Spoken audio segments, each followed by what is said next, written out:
Au secours, j'ai été brûlée dans une vie antérieure.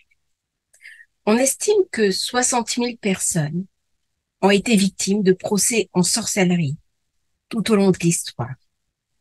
La dernière personne à en avoir été victime était Anne Goldin, une personne suisse, née en 1782. Pareillement, brûlée pour hérésie. Les procès en sorcellerie ne sont pas les seules manifestations d'exactions religieuses. Tout au long de l'histoire, des personnes ont subi des persécutions profondément cruelles, liées à leurs pratiques réelles ou supposées. Ainsi, de nombreuses femmes se sont retrouvées sur un bûcher, condamnées pour sorcellerie, alors que simplement, elles amenaient un petit peu de soin à leurs congénères, un petit peu d'amour, que c'étaient des herboristes, des femmes qui apportaient du soin, leur savoir, lorsqu'une femme est accouchée, et si malheureusement la jeune parturiente, du fait des fièvres puerpérales, succombait, eh bien parfois la coucheuse était accusée de sorcellerie, pour peu qu'elle soit pauvre et laissée pour compte, et que la femme décédée soit l'épouse d'un notaire. Ces procès en sorcellerie ont créé des failles au niveau de l'inconscient, aussi bien de l'inconscient individuel que de l'inconscient collectif et de l'inconscient spirituel, précisément si nous sommes une femme. Il y a plus eu de femmes victimes de procès en sorcellerie que d'hommes. Néanmoins, ces mémoires peuvent aussi bien se rencontrer chez des hommes que chez des femmes, puisqu'une âme féminine peut très bien décider de se réincarner dans un corps masculin, justement, pour éviter un éventuel procès à venir. Au secours, j'ai été sorcière dans une vie antérieure, et quelque chose que je rencontre très souvent dans mes rendez-vous anal-akashiques. Cela laisse des séquelles, des blessures profondes, la sensation que quelque chose de nous a été brûlé, a été perdu. Cela crée des peurs, à manipuler des énergies, à guérir, à soigner, à retrouver ses dons, que ce soit des dons naturels, que ce soit des dons de soins, que ce soit des dons de voyance, de clairvoyance ou de clairaudience. C'est l'objet de cette vidéo. Nous allons parler sorcière, sorcellerie, annales akashiques et magie noire. Les chasses aux sorcières occidentales se déroulent essentiellement au Moyen Âge. C'est en Europe. Et cette pratique, malheureusement, cette pratique abominable, a été influencée par les persécutions sur les Juifs, sur les Lébreux, suite aux méthodes de l'Inquisition pour éradiquer les hérésies dans les années 1430 et tous les procès en sorcellerie qui ont connu leurs apogées des années 1560 à 1580 aux années 1620 à 1630 jusqu'à une remise en cause progressive. L'Inquisition a été créée pour lutter après l'époque cathare. Le catharisme était une vision beaucoup plus pure de la religion à travers les parfaits et les parfaites. Simplement, le catharisme commençait à mettre en danger la religion habituelle, romaine et apostolique. L'Inquisition, une fois qu'elle a éradiqué le catharisme, n'a pas voulu disparaître. Il lui fallait des nouvelles proies. Et principalement, ce phénomène de chasse aux sorcières s'est étendu aux femmes. Et cette chasse aux sorcières n'est pas le propre ni du Moyen-Âge, ni de la Renaissance, ni des civilisations occidentales. Malheureusement, on les retrouve dans des sociétés qui pratiquent la magie, notamment en Afrique subsaharienne, en Inde du Nord, en Papouasie-Nouvelle-Guinée. Certains pays même disposent encore à l'heure actuelle d'une législation contre les pratiques de sorcellerie, notamment l'Arabie saoudite. La sorcellerie est encore punie de mort en Arabie saoudite, toujours à l'heure actuelle. Néanmoins, la chasse aux sorcières est une réalité actuelle dans différents pays africains, comme le Nigeria. Il y a une sorte de compétition entre ceux qui pratiquent la magie notamment la magie noire, et qui vont commettre des exactions sur des enfants et ceux qui les accusent. Alors, d'où vient ce besoin de brûler les sorcières et les sorciers? Bien, la croyance en la sorcellerie remonte à l'Antiquité. Dans ce contexte, la nature est peuplée de forces surnaturelles. Et lorsqu'on fait de la magie, eh bien, on va chercher à utiliser ces forces pour son seul bénéfice. Nous voilà dans la définition de la magie noire. Dans nos vies antérieures, nous avons toujours été confrontés à de la magie noire, d'un côté ou de l'autre. La peur de la magie noire a créé une sorte de vindicte collective, populaire, entraînant souvent des vengeances collectives, un lâchage populaire. Il suffisait parfois qu'une personne tombe malade, qu'une grange brûle, qu'une vache meure sans cause apparente, pour que tous les villageois désignent un coupable que son comportement ou sa marginalité rendait suspecte. C'était souvent une vieille femme solitaire, quelqu'un qui vivait à l'écart, un peu plus simplé, un peu moins éduqué. Il était alors violemment arraché à son milieu, soumis à des jugements cruels et tué sommairement par bastonnade, noyade, pendaison et parfois même par le bûcher. Cette idée de magie hante encore notre inconscient collectif.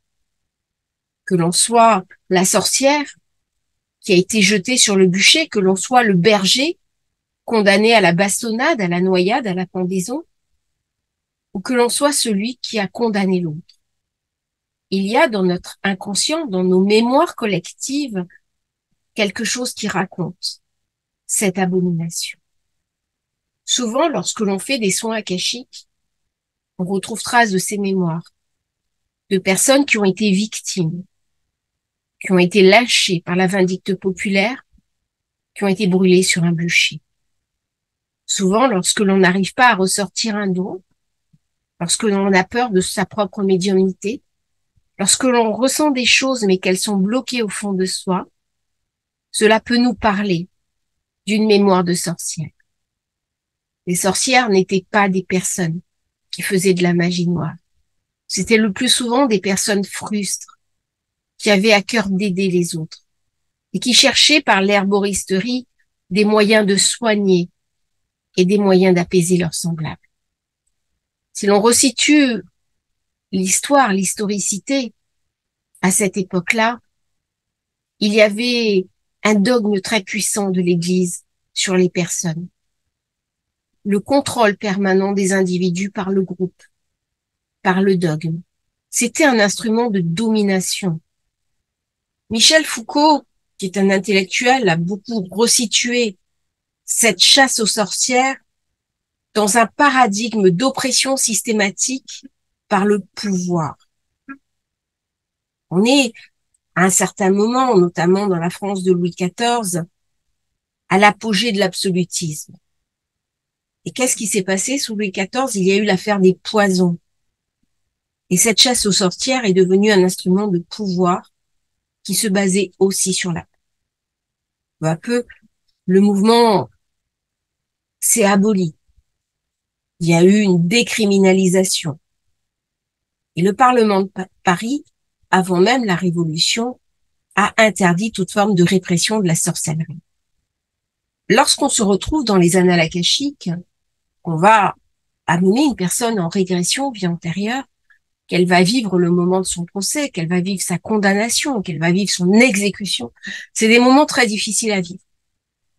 Par contre, aller ouvrir le livre, lever le voile de l'oubli, c'est pour y donner un sens.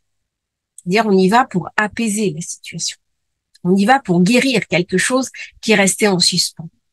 La mort par le feu ou par la noyade est une mort terrifiante qui va profondément impacter l'âme. Et de vie en vie, elle peut très bien se trouver un petit peu porteuse d'une mémoire ancienne qui l'empêche d'avancer. Eh bien, c'est ce qu'on va faire.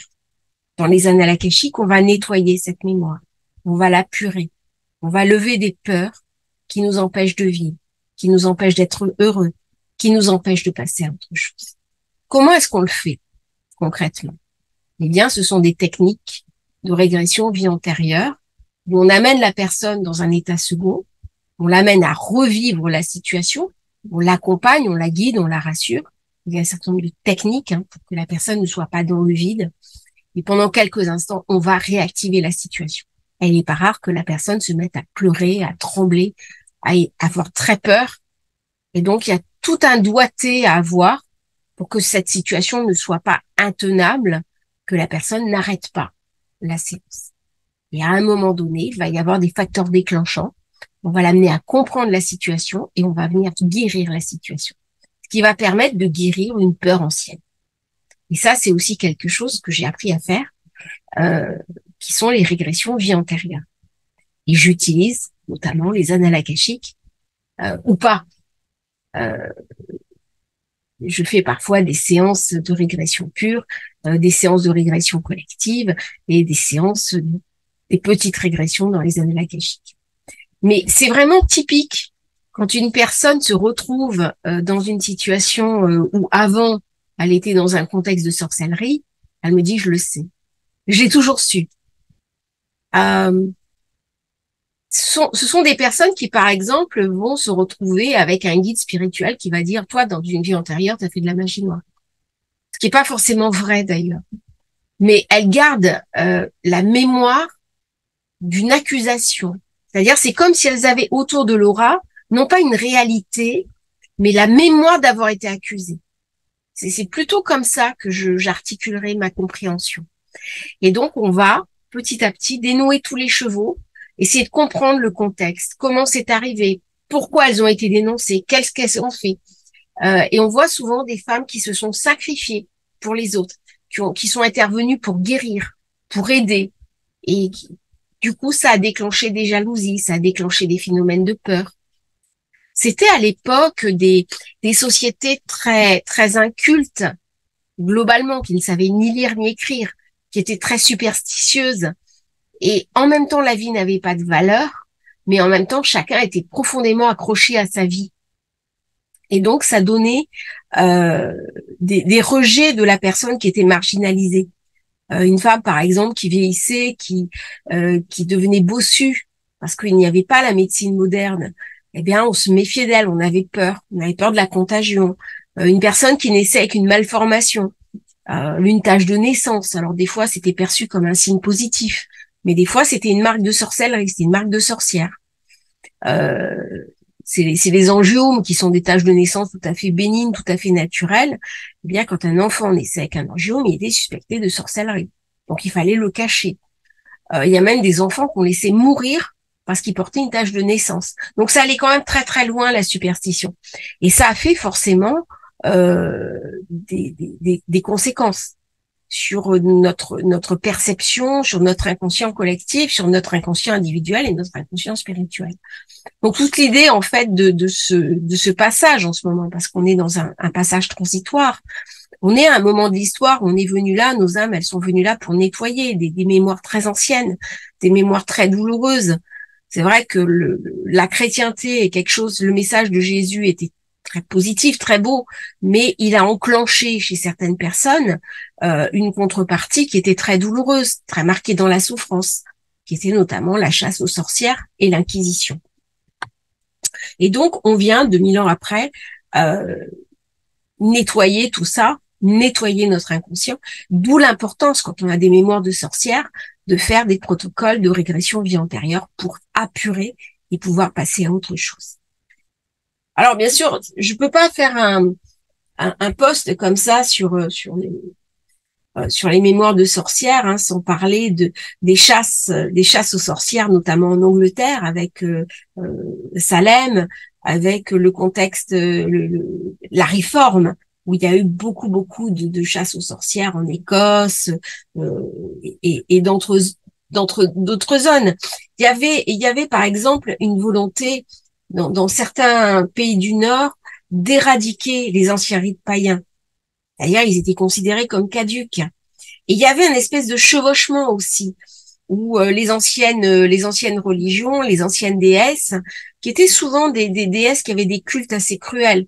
Oui, on pouvait y avoir des sacrifices animaliers, des sacrifices humains, on pouvait boire du sang. Eh bien, c'était vécu comme des pratiques complètement maléfiques, sataniques. Alors de là est venue la croyance dans le diable, qui est vraiment qui est le support du mal. Donc il y a toute une tradition autour du diable. Euh, c'est un peu le père Fouettard, c'est-à-dire voilà, c'est partager un peu le monde en deux entre le camp du bien, le camp du mal. Et l'Inquisition, elle avait pour mission de lutter contre l'hérésie, c'est-à-dire l'erreur en matière de doctrine religieuse, mais elle s'intéressait surtout au mal. En fait, elle s'intéressait pas beaucoup à la sorcellerie qui était individuelle. Mais la sorcellerie, euh, c'était le groupe qui en avait peur. C'est-à-dire, il y a des sorcières, par exemple, j'en ai malheureusement connu une, qui logeait en dessous de chez moi, et elle faisait mourir les troupeaux. Et c'est terrible, parce que à l'époque, je ne savais pas que c'était une sorcière. Pour moi, je pensais uniquement que c'était une personne qui, comment dirais-je, euh, qui tirait les cartes. Donc, au contraire. Et un jour, on a eu une petite dispute, toutes les deux, sur quelque chose de complètement bénin. Et à partir de là, j'ai eu de gros problèmes dans ma vie. Donc, il n'y a pas que de l'illusion non plus. Mais je pense, dans ce que j'ai ressenti intuitivement, que c'est pas forcément celles qui pratiquaient vraiment de la magie noire qui ont été arrêtées. Parce que malheureusement, les mages noirs, ça existe aussi, mais eux ont des techniques, des moyens pour se protéger, pour disparaître. Donc les personnes qui ont été accusées de sorcellerie l'étaient souvent à tort. C'était des fois des femmes très belles qui rendaient jaloux des gens et d'autres femmes. C'était des hommes qui avaient dragué une femme. C'était des jalousies. Et tout ça, ça se marque dans le livre de l'âme. Et actuellement, justement, parce qu'on est dans les 2000 ans du recalcul, eh bien, on est invité à apurer ces mémoires de sorcellerie.